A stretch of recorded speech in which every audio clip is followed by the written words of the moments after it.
देश के छठे चरण का प्रचार का काम अब आधे घंटे के बाद समाप्त हो जाएगा। हम लोग जानते हैं कि हमारा लोकतंत्र दुनिया में आज तक विश्वसनीय रहा है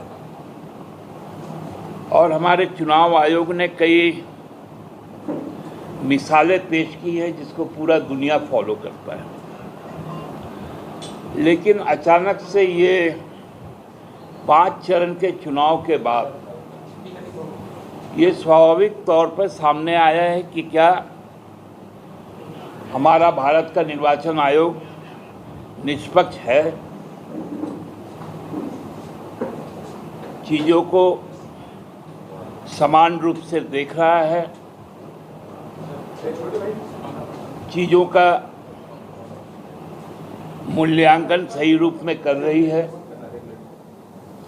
या किसी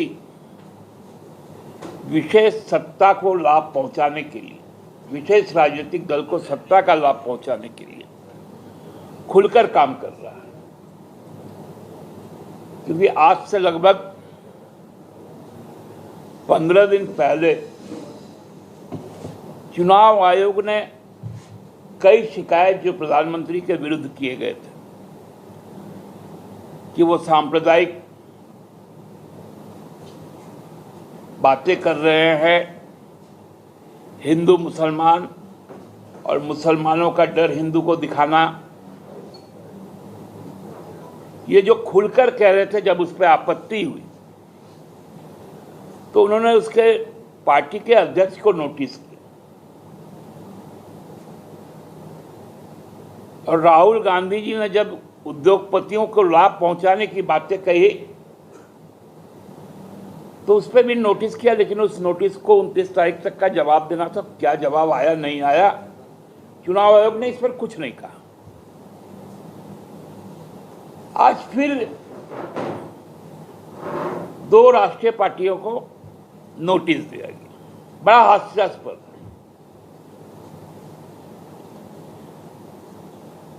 कि आप लोग हिंदू मुसलमान की बात नहीं करेंगे। तो भाई, हिंदू मुसलमान की बात तो इंडिया ब्लॉक ने कभी नहीं की, वो तो भाजपा खुलकर करती है, एनडीए खुलकर करती है। तो उस नोटिस पर आपने कार्रवाई क्यों नहीं की?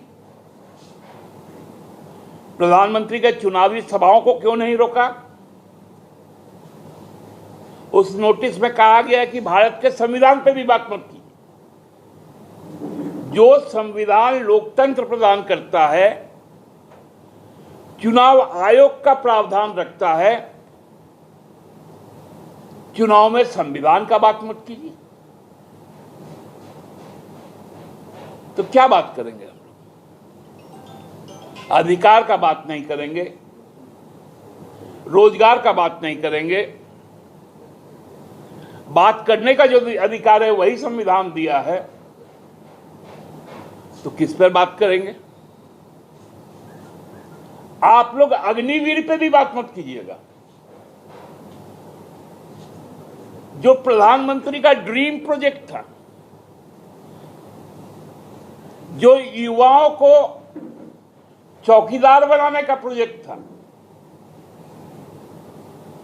22 साल के नौजवान को रिटायर कर देने का प्रोजेक्ट था, बेरोजगार कर देने का प्रोजेक्ट था, प्रधानमंत्री तो उस पर चर्चा नहीं कर रहे। लेकिन भाई, विपक्ष क्यों नहीं करेगा?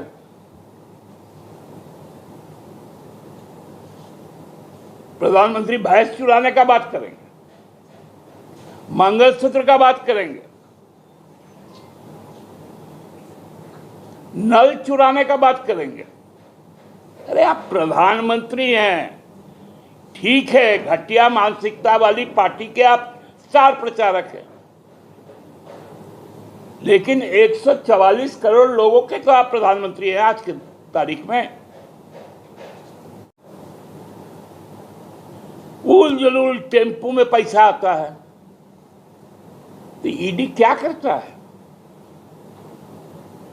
डीआरआई क्या करता है?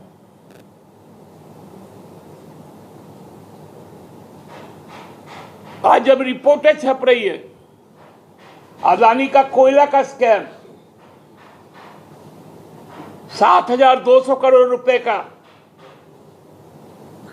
तमिलनाडु इलेक्ट्रिसिटी डिपार्टमेंट को जो उन्होंने चूना लगाया, लोग इस पे बात नहीं करेंगे तो किस पे बात करेंगे? चुनाव आयोग ही बता दे, क्योंकि अब तो मुख्य चुनाव आयुक्त भाजपा के लगता है कि स्टार प्रचारक नहीं, इतना सक्षम मतदाता है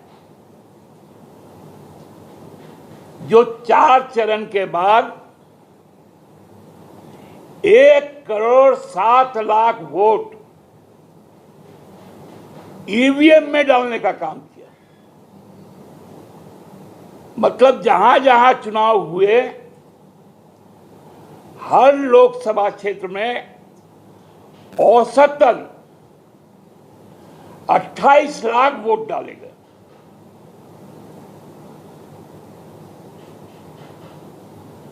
$28 लाख का मतलब होता है परोक्ष रूप से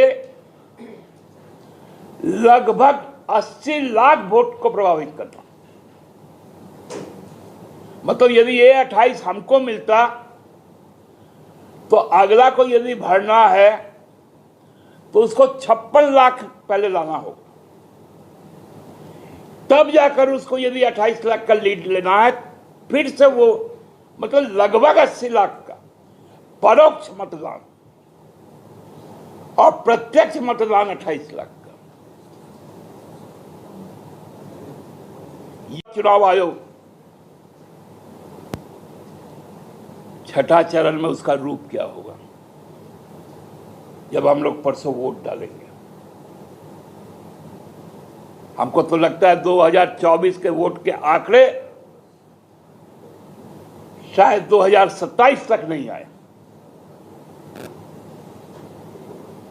और जबरन भारतीय जनता पार्टी के पक्ष में मतदान कर, क्योंकि कोई सैंक्टिटी नहीं रह गया, कोई विश्वसनीयता नहीं रह गई। चुनाव आयोग तो एक एक चीज पर नजर रखता है। क्या चुनाव आयोग आज देखा 25 को यहां मतदान होना है, 1 तारीख को संथाल परगना में मतदान होना है, संथाल परगना के एक कंस्टिट्यूएंसी गोड्डा में उसके प्रत्याशी जो अभी वहां के सांसद हैं वो ट्वीट करते हैं, हमारे मंत्रिमंडल के 2 सहयोगी जो उसी क्षेत्र के आते हैं, हफीजुल हसन और बादल पत्रलेख को ईडी ने समन जारी कर दिया, 25 को बुला लिया। मीडिया का ऐसा नंगा नाच, क्या चुनाव आयोग अंधा है? क्या ईडी अंधी है? क्या ईडी इस बात से बच सकती है? क्या ईडी को अभी तक खंडन नहीं करना चाहिए कि हमने ऐसा कोई नोटिस जारी नहीं किया?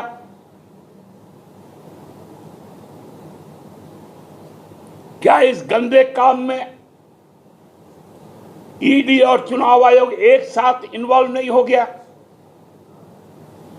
प्रत्यक्ष तौर पे निशिकांत दुबे के ऊपर में